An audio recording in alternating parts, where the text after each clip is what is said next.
Hey, what the fuck is up, y'all? This is Crazy McCormick right here in this motherfucking bitch for Juggalo a Day, bitch. So, first off, I want to apologize for the lack of video yesterday. Yeah, honestly, I have to say it this way, okay? Other than the internet, you know, I do have work life and I also have a home life. So, you know, home life ended up having to precede that. Both work and play. Now, what was going on? I'll give you two motherfucking words. Spring cleaning. Spring cleaning, motherfuckers and motherfuckettes. It's that time of year where, you know, we've got to clean up the house and do all of that shit. And that, for some reason, takes massive precedence over any and all shit, including my job.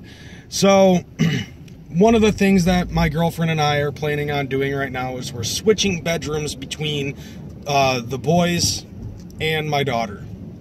Because, well, I have more boys than I have girls. So I would think that with more kids, should be a bigger room. My girlfriend agrees. I just didn't want to do it. Because it is taxing. Very fucking taxing to have to move all of this big bullshit oak motherfucking bed shit and a bunch of other stuff. On top of that, we also ended up getting my daughter a new TV, which basically is now in the living room, and I gave my daughter our old TV. But with due reason, you know, the new TV that we ended up getting has more HDMI ports, so that way I don't have to fucking constantly pull out an HDMI cord to put in a different one. Makes things a lot easier for life, but nevertheless, we're still in the midst of trying to clean this shit. I'm just in the middle of work right now, and since the sun is still out, I might as well make a fucking video, huh? So, with that said, I want to talk about this. Now, ever since the DCG Con, I've been listening to this little motherfucking ditty. That's right, I ended up getting Behind the Paint on audiobook. And to be totally honest with you, it has rechristened my fucking karma since I last actually read the fucking book. On top of that, it gives you a couple of updated ditties here and there. And there's going to be more about this fucking book, probably on my personal channel, that I actually want to talk about. But for right now, I wanted to talk specifically about the whole thing with the 6th, when the Wraith Shangri-La came out. And, you know, there were a bunch of juggalos that got pissed off about track 17 on that. And, you know, with Thy Unveiling. And so, because of that, I ended up thinking about, okay, well, there are a lot of juggalos that ended up falling out because of that. But then again, there's always been juggalos that have fallen out for various reasons. There's also been juggalos that have come in because of a variety of the Joker's cards. As a matter of fact, I believe that one boy that I know fucking became a juggalo because of the Wraith Shangri-La during the Shangri-La era. So that is one of those things that does come to mind. Now, the thing that I wanted to talk about, and this was the topic for the week. Say somebody comes up to you, approaches you as a juggalo, you being the juggalo, not the person, but you being the motherfucking juggalo, that they decide to come up to and ask about juggalo-related shit. Because there are a lot of people that are out there that don't know a goddamn thing about being a fucking juggalo or ICP or psychopathic or any of that shit. So, when these people approach you, what is it that you're going to use to school these motherfuckers and thread knowledge into their heads about psychopathic in a more positive light? Me personally, I like to introduce to them the music, because the music is the construct of everything when it concerns being a fucking juggalo. We listen to this shit. We follow this shit. And there's a lot of other things that Juggalo shit has incorporated in the past and in the present. So, which is also going to be stuff that I'm going to be talking about later on my personal channel. So be on the lookout for that shit. So, what specifically is it that I'm going to introduce them to? You know, if they have questions, I'm going to answer them. But I also want to lead them towards something that is going to make this shit stick and have them become more enamored of being a fucking juggalo than anything.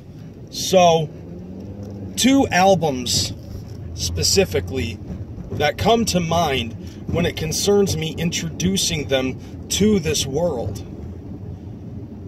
One of those albums, of course, is going to be the Riddle Box. Because for one, that's the album that I started on. And that seems to be the one album that a lot of people really tend to enjoy the most. It is, by far, I believe, the most popular fucking Joker card out of all of them. All 6 of the original Joker cards, and even surpassing the 3 on the second deck. That, I believe, is the most talked about album, despite the fact that The Great Milenko and The Amazing Jekyll Brothers are both platinum albums, and the Riddle Box is only a gold album. Despite that, Riddle Box is still the most popular and the most talked about album. And another album that I'll actually throw out there, of course, I believe, should be the Wraith Shangri-La. Now, granted, these motherfuckers that are asking questions think that we're all fucking Satanists or some shit like that. And I think that the Wraith Shangri-La is actually going to be something that's going to open the door to them, to help them get a little bit more understanding. Kind of like, okay, listen to the Wraith Shangri-La first, and then work your way from Carnival of Carnage back up to the 6th, so you can have a little bit more understanding.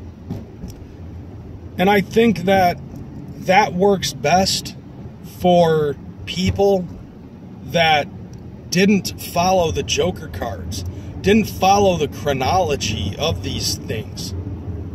And it helps them get a little bit more understanding of what we're about. Hell, if it's possible, I'll probably even torrent the fucking audiobook, put it on a USB card, and be like, here you go.